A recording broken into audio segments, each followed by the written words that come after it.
Hello friends, इस video में हम लोग सीखने वाले हैं how to find the solution of non exact first order first degree differential equation. So my differential equation is mdx plus ndy is equal to zero. ये मेरा differential equation है और ये नॉन एग्जैक्ट है, यानी कि do M by dough Y is not equal to dough N by dough X है. तो इसका सॉल्यूशन कैसे निकाला जाता है, इसके पहले भी एक वीडियो मैंने शेयर किया हूँ यूट्यूब पे. उसमें पूरा एक्सप्लेन किया है कि इस तरह का डिफरेंशियल इक्वेशन किस तरह से सॉल्व करते हैं अगर वो नॉन एग्जैक्ट होगा तो उसके लिए हम इंटीग्रेटिंग फैक्टर निकालते हैं. और इंटीग्रेटिंग फैक्टर निकालने के रूल्स है. तो पहला रूल ये है कि अगर आपका दिया गया डिफरेंशियल इक्वेशन यानी कि स्टार, यानी हम इसको स्टार बोलते हैं, स्टार अगर होमोजीनियस रहेगा तो उसका इंटीग्रेटिंग फैक्टर होता है, ये इंटीग्रेटिंग फैक्टर हम आई एफ से डिनोट करते हैं, वो होता है 1/m into X plus N into Y, ये वाला. तो ये सब इंटीग्रेटिंग फैक्टर कैसे निकालना है एक्सप्लेन किया है. उसका वो वाला वीडियो का लिंक मैं डिस्क्रिप्शन में डाल दूँगा. सेकेंड टाइप ये है कि अगर आपका differential equation star is of the form,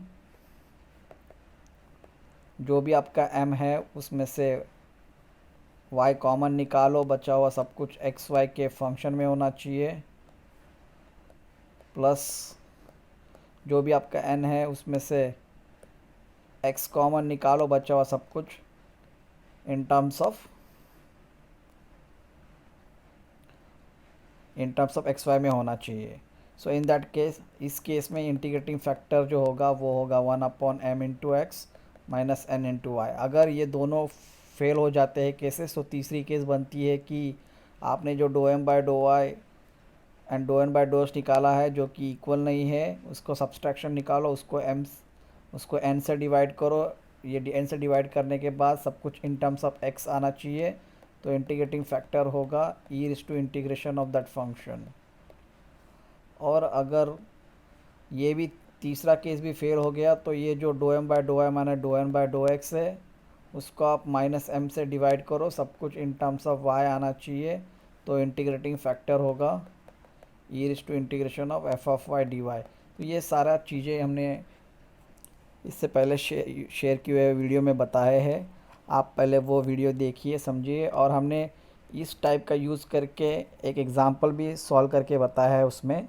तो इस वीडियो में हम कुछ और एग्ज़ाम्पल सॉल्व करते हैं तो आपको थोड़ी ज़्यादा आइडिया आएगी कि किस तरह से इंटीग्रेटिंग फैक्टर निकाला जाता है. तो मैं पहला एग्ज़ाम्पल ले रहा हूँ. मेरा एग्ज़ाम्पल है X square Y D X minus X cube Y D Y is equal to zero. तो ये मेरा डिफरेंशियल इक्वेशन है और मुझे इसको सॉल्व करना है. तो सॉल्व करने के लिए हम पहले इसको कंपेयर करेंगे m D X plus N D Y के साथ कंपेयर करेंगे और देखेंगे कि m क्या आता है. तो यहाँ पे m जो आ रहा है कंपेयर करने के बाद dx का कोएफिशिएंट dx के कंपेयर करने के बाद m आ रहा है एक्स स्क्वायर वाई, और dy का कोएफिशिएंट dy के साथ कंपेयर करने के बाद n आ रहा है ये पूरा टर्म. सो n आ रहा है मेरा minus X cube plus Y cube. So यहाँ पे प्लस है बीच में, ये आ रहा है. तो उसके बाद में क्या करते हैं, हम इस m का पार्शियल डेरिवेटिव निकालते हैं विथ रिस्पेक्ट टू y. तो वो आएगा एक्स स्क्वायर. इस n का पार्शियल डेरिवेटिव निकालते हैं विथ रिस्पेक्ट टू x, तो वो आ रहा है -3x². अभी ये डो एम बाय डो वाई और डो एन बाय डो एक्स दोनों देखेंगे तो इक्वल नहीं है. तो ये डो M by dough Y is not equal to dough N by dough X हो चुका है. सो इसका मतलब है कि जो भी मेरा दिया गया इक्वेशन है हम इसको स्टार बोलेंगे. Star is not exact. तो अभी देखेंगे कि इंटीग्रेटिंग फैक्टर निकालने के लिए कौन सा टाइप लगेगा. तो पहला देखना है कि होमोजेनियस है क्या. होमोजेनियस के लिए मैंने बताया कि ये जो पूरा इक्वेशन है, इस पूरे इक्वेशन के सारे टर्म्स की पावर सेम होनी चाहिए. तो अगर आप ध्यान से देखेंगे तो ये जो पहला वाला टर्म है इसकी पावर 3 है, एक्स की पावर 2 एंड वाई की पावर 1, तो दोनों के मिला के पावर हो गई 3. तो ये जो दूसरा वाला यहाँ पे जो टर्म्स है, इसमें पहले टर्म की पावर भी 3 है, दूसरे टर्म की पावर 3 है. तो पूरे इक्वेशन की पावर 3 है डिफरेंशियल इक्वेशन में. सो हम लोग बोलेंगे since M N N m and n are homogeneous of same degree, so this implies star is homogeneous differential equation. तो इसमें इस टाइप में फिर क्या होगा, आपका इंटीग्रेटिंग फैक्टर जो होगा वो होगा 1/m into X plus n into Y. तो जो भी यहाँ पे m है उस m को हम x से मल्टीप्लाई करेंगे, तो मेरा ये m x² y है, इसको हम x से मल्टीप्लाई करेंगे, प्लस ये जो भी आपका n है, तो हम लोग का n यहाँ पे है -x³ -y³, उसको हम y से मल्टीप्लाई करेंगे। सो y से मल्टीप्लाई कर रहे हैं हम लोग, और फिर इसको सॉल्व करना है आपको। सॉल्व करने के बाद ये आएगा 1/x³ y -x³ y -y⁴। तो ये दोनों टर्म कैंसिल हो जाएंगे, तो बचेगा -1/y⁴। अब ये आ गया आपका इंटीग्रेटिंग फैक्टर। तो इससे पूरे इक्वेशन को मल्टीप्लाई करना होता है। पिछले वाले वीडियो में हमने बताया integrating factor is a term when multiply to a non exact differential equation it becomes an exact differential equation.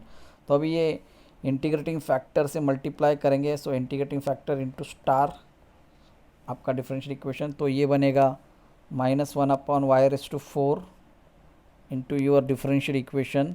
तो मेरा डिफरेंशियल इक्वेशन है x² dx माइनस ये x³ plus y³ dy is equal to 0। तो इसे multiply करेंगे तो ये equation बनेगा। तो चाहे तो आप ये y⁴ डिनोमिनेटर में लिखने के जगह पे न्यूमरेटर में भी लिख सकते हैं। सो 1/y⁴ जो बनेगा y⁻⁻4 बनेगा। तो उससे क्या होगा, आपको ये सिंप्लीफाई करने में थोड़ी कठिनाई कम होगी। तो अभी ये सिंप्लीफाई करने के बाद जो आएगा यहाँ पे, तो वो आएगा -x² y⁻³ आएगा dx, और फिर ये माइनस माइनस बनेगा प्लस, और यहाँ पे पहला टर्म होगा x³ इंटू y⁻⁻4, फिर बाद में वाला टर्म होगा plus y⁻⁻1 dy is equal to 0। So ये टर्म बनेगा। सो अभी ये जो नया बना इज़ एग्जैक्ट हो गया। So is exact differential equation. तो अभी इसके सॉल्यूशन का फॉर्मूला हमने पिछले वाले एग्जांपल में एक्सप्लेन किया है। तो जो भी ये नया डिफरेंशियल इक्वेशन बनता है वो एग्जैक्ट होता है। तो एग्जैक्ट के सॉल्यूशन का फॉर्मूला क्या है, इंटीग्रेशन करो जो भी ये dx है उसके कोएफिशिएंट का। तो ये -x² इंटू y⁻³ का इंटीग्रेशन करेंगे विथ रिस्पेक्ट टू x, और वो करते समय y को कांस्टेंट ट्रीट करेंगे। तो जो भी एग्जैक्ट डिफरेंशियल इक्वेशन होता है उसमें जो dx होता है उसका जो भी कोएफिशिएंट है पहले उसका इंटीग्रेशन करो with respect to x treating y constant, और बाद में सेकेंड वाले टर्म में क्या करना है आपको, जो भी dy का कोएफिशिएंट है उसमें से खाली ऐसे टर्म्स लो जिसमें x नहीं है। तो पहले वाला टर्म जो है उसमें x प्रेजेंट है तो हम पहला वाला टर्म नहीं लेंगे, दूसरा वाला टर्म में x प्रेजेंट नहीं है तो हम वो दूसरा वाला टर्म लेंगे, तो वो होगा y⁻⁻1 dy, और राइट हैंड साइड में इक्वल टू c लिखेंगे। तो अभी हम लोग ये सॉल्व करेंगे इंटीग्रेशन। तो y⁻⁻3 कांस्टेंट है, बाहर आएगा, x⁻⁻ भी बाहर आएगा, x⁻² का इंटीग्रेशन, और ये बनेगा 1/y का इंटीग्रेशन। तो सॉल्व करने के बाद ये आएगा -x² y⁻³ प्लस ये 1/y का इंटीग्रेशन log y आएगा इक्वल टू c। तो ये हो गया आपका सॉल्यूशन। अगर आप चाहते हैं तो इस 3 को उधर भी लेके जा सकते हैं, बट वो सब करने की ज़रूरत नहीं। तो इस तरह से सॉल्यूशन निकाला जाता है। और एक एग्जांपल सॉल्व करेंगे तो और आपको थोड़ी सी आइडिया आ जाएगी। ऑलरेडी इससे पहले शेयर किया हुआ वीडियो में एक एग्जांपल सॉल्व किया हूँ, वो भी वीडियो का लिंक मैं डिस्क्रिप्शन में डाल दूँगा, आप वो भी वीडियो देखें, काफ़ी अच्छे से प्रैक्टिस करो तो सो दैट आपको ये कंसेप्ट अच्छे से आ जाए। ये जो कंसेप्ट है एक बहुत सारे कॉम्पिटिटिव एग्ज़ाम में पूछते हैं, गेट एग्ज़ाम में पूछते हैं, और जो भी इंजीनियरिंग सर्विस के एग्ज़ामिनेशन है उसमें पूछते हैं। तो ये काफ़ी इम्पोर्टेंट टाइप है सॉल्व करने के लिए। तो सेकंड एग्जांपल अभी हम लोग करते हैं। तो सेकंड एग्जांपल ये ले रहे 1 + xy dx plus x into 1 + xy plus x² y² dy is equal to 0। तो वही मेथड करना है, पहले आपको कंपेयर करना है m dx plus n dy के साथ कंपेयर करना है। कंपेयर करने के बाद आपको क्या आएगा, m की वैल्यू पता चलेगी। तो m की वैल्यू यहाँ पे y कॉमन है 1 प्लस एक्स वाई है, प्लस आपको n की वैल्यू लिखनी है, n यहाँ पे आ रहा है, x कॉमन है 1 plus X Y plus X square Y square. तो अगर आप ध्यान से देखेंगे तो ये फॉर्म में इक्वेशन लग रहा है आपको। तो पहले हम पार्शियल डेरिवेटिव वगैरह निकालते हैं और देखते हैं होमो एग्जैक्ट है कि नहीं। y plus X Y square n बनेगा, फिर x plus X square Y plus X cube Y square. फिर हम लोग ये पार्शियल डेरिवेटिव निकालेंगे do m by do Y, तो वो आएगा 1 plus 2xy। Do n by do X निकालेंगे तो वो आएगा 1 plus 2xy plus 3x square Y square. तो ये यहाँ पे 2 टर्म्स है, यहाँ पे 3 टर्म्स है, तो इक्वल नहीं आ रहा है। सो हम लोग लिखेंगे यहाँ पे do m by do Y is not equal to do n by do X, यानी कि स्टार इज़ नॉट एग्जैक्ट। तो हमें यहाँ पे अभी इंटीग्रेटिंग फैक्टर निकालना पड़ेगा। तो इंटीग्रेटिंग फैक्टर के लिए पहले देखते हैं होमोजेनियस है क्या। तो पहले टर्म की पावर आ रही है 1, दूसरे टर्म की पावर आ रही है 3, तो होमोजेनियस m होमोजेनियस नहीं है। सो मतलब पूरा इक्वेशन होमोजेनियस नहीं है, तो स्टार इज़ नॉट होमोजेनियस। अगर होमोजेनियस नहीं है तो दूसरा वाला टाइप लगता है क्या, वो देखना है। दूसरा वाला टाइप क्या है, आपको क्या करना है, ये इसमें से y कॉमन लेना है, इसमें से आपको y m में से y कॉमन लेना है, बचा हुआ सब कुछ एक्स वाई के टर्म में होना चाहिए, और n में से x को कॉमन लिया, बचा हुआ सब कुछ x इंटू वाई में होना चाहिए। तो देखो यहाँ पे y कॉमन ले चुके हैं हम लोग, और यहाँ पे x की 0 पावर है तो उसी के बगल में y की भी 0 पावर है। यहाँ पे x की पावर 1 है तो y की पावर भी 1 है। सिमिलर n में से x कॉमन लिया है हमने, और हर एक टर्म में x की जितनी पावर है उसी के बगल में उतनी y की पावर है। तो x raise to 0 y raise to 0 x raise to 1 y raise to 1 X square Y square. तो मतलब इसका मतलब ये हो गया कि ये जो आपका दिया गया डिफरेंशियल इक्वेशन है M D X plus N D Y is of the form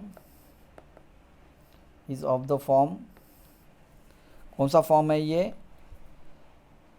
m में से y को कॉमन निकालो, बचा हुआ सब कुछ एक्स वाई के एक्सप्रेशन में है, n में से x को कॉमन निकालो, बचा हुआ सब कुछ एक्स वाई के एक्सप्रेशन में है, ये फॉर्म में है ये। सो देयरफॉर इस सिचुएशन में इंटीग्रेटिंग फैक्टर होता है 1/m into X minus n into Y, ये इंटीग्रेटिंग फैक्टर होता है 1/m into X minus n into Y, ये इंटीग्रेटिंग फैक्टर होता है। आप देखिए अच्छे से, यहाँ पे हमने एक्सप्लेन किया है ये इंटीग्रेटिंग फैक्टर का रूल। तो अगर ये फॉर्म है तो इंटीग्रेटिंग फैक्टर ये है।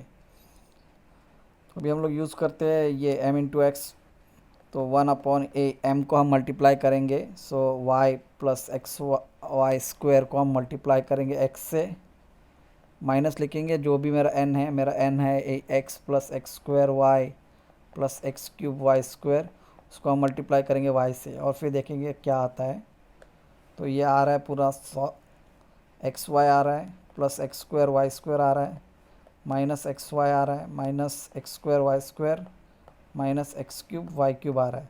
सो अच्छे से देखेंगे तो ये पहला वाला टर्म ये इसके साथ कैंसिल, ये कैंसिल हो रहा है, तो इंटीग्रेटिंग फैक्टर जो आ रहा है -1/x क्यूब वाई क्यूब आ रहा है। तो पिछले वाले एग्जांपल में जिस तरह से हमने ये इंटीग्रेटिंग फैक्टर मल्टीप्लाई किया डिफरेंशियल इक्वेशन को, उसी तरह से अभी ये वाले एग्जांपल में भी अभी जो भी इंटीग्रेटिंग फैक्टर निकला है, सो इंटीग्रेटिंग फैक्टर इनटू आपका डिफरेंशियल इक्वेशन करेंगे तो ये आएगा, तो -1/x क्यूब वाई क्यूब से पूरे इक्वेशन को मल्टीप्लाई करेंगे तो मेरा इक्वेशन बन रहा है y into 1 plus X Y D X plus x into 1 plus X Y plus X square Y square D Y is equal to 0। तो मल्टीप्लाई करने के बाद देखते हैं क्या आता है। ये मल्टीप्लाई करेंगे अंदर, तो मल्टीप्लाई करने के बाद आ रहा है टर्म्स, पहला टर्म आ रहा है minus times X raise to -3 Y raise to -2 आ रहा है, दूसरा टर्म आ रहा है minus times X raise to -2 Y raise to -1 आ रहा है, राइट। और फिर इसको मल्टीप्लाई है dx, तो dx लिखेंगे हम, फिर बाद में ये मल्टीप्लाई हो रहा है यहाँ पे, तो वो आ रहा है माइनस टर्म आ रहा है minus times X raise to minus two Y raise to, ये ऊपर जाएगा तो होगा X raise to minus three, तो X raise to minus two और ये बनेगा Y raise to minus three, X raise to minus two Y raise to minus three बनेगा। फिर अंदर वाले टर्म को मल्टीप्लाई करेंगे तो ये होगा minus times X raise to minus one Y cube बनेगा Y raise to minus two, फिर माइनस से मल्टीप्लाई करेंगे हम लोग तो ये बनेगा एक्स क्यूब कैंसिल होके Y cube and Y raise to two, so Y raise to minus one होगा। सो ये टर्म बचेंगे और then we can have D Y equal to zero. तो अभी ये जो नया बन गया इज़ एग्जैक्ट डिफरेंशियल इक्वेशन हो गया, इज़ एग्जैक्ट डिफरेंशियल इक्वेशन। तो अगर ये एग्जैक्ट हो गया तो इसका सॉल्यूशन पता है आपको, अभी ऊपर एक्सप्लेन किया हूँ। सॉल्यूशन होता है ये जो भी डी एक्स का कोएफिशिएंट है उसका पूरा integration, so X raise to minus three Y raise to minus two minus X raise to minus two Y raise to minus one, इसका integration with respect to X Y constant treat करना है, plus अभी ये जो भी D Y की coefficient है उसमें से खाली ऐसे टर्म्स लेने हैं जिसमें एक्स नहीं है, तो पहले वाले टर्म में एक्स है तो वो नहीं लेंगे, दूसरे वाले टर्म में एक्स है तो वो नहीं लेंगे, तीसरे वाले टर्म में एक्स नहीं है तो वो वाला टर्म लेंगे, तो वो minus Y to the power minus one D Y is equal to zero हो जाएगा। तो अभी खाली इंटीग्रेशन करते हैं तो यहाँ पे Y raise to minus two जो है वो कांस्टेंट है तो हम उसको बाहर लेंगे, Y raise to minus two को बाहर लेंगे। क्यों कांस्टेंट है वो? क्योंकि वाई कांस्टेंट है इसलिए, तो ये माइनस भी बाहर आ जाएगा। फिर अंदर ब्रैकेट में होगा X raise to minus three, उसका integration with respect to X. Similar in second term minus बाहर आएगा, Y raise to minus one बाहर आएगा, X raise to minus two का इंटीग्रेशन, बिकॉज वाई कांस्टेंट है सेकंड वाले में माइनस बाहर लेंगे, Y raise to minus one यानी वन अपॉन वाई हम लोग उसको लिख सकते हैं equal to right hand side constant. So ये minus Y raise to minus two as it is X raise to minus three का integration X raise to minus three plus one upon minus three plus one formula use करके Y raise to minus one X raise to minus two का integration X raise to minus two plus one upon minus two plus one minus ये one by Y का integration with respect to Y log Y आएगा। अब ये आप चाहे तो simplify कर सकते हैं, तो सिंप्लीफाई करने के बाद ये आएगा माइनस माइनस कैंसिल हो जाएगा, सो हम लोग के पास आएगा X raise to minus two Y raise to minus two upon two, यहाँ पे आएगा माइनस माइनस कैंसिल होके X raise to minus one Y raise to minus one और ये minus log Y is equal to C. इस तरह से solution निकाला जाता है। इसके पहले वाले जो भी वीडियोस हैं वो मैं इसके डिस्क्रिप्शन में डाल दूँगा। अगर आपको ये वीडियो अच्छे लग रहे तो लाइक करो और मेरे चैनल को सब्सक्राइब करो। Thank you.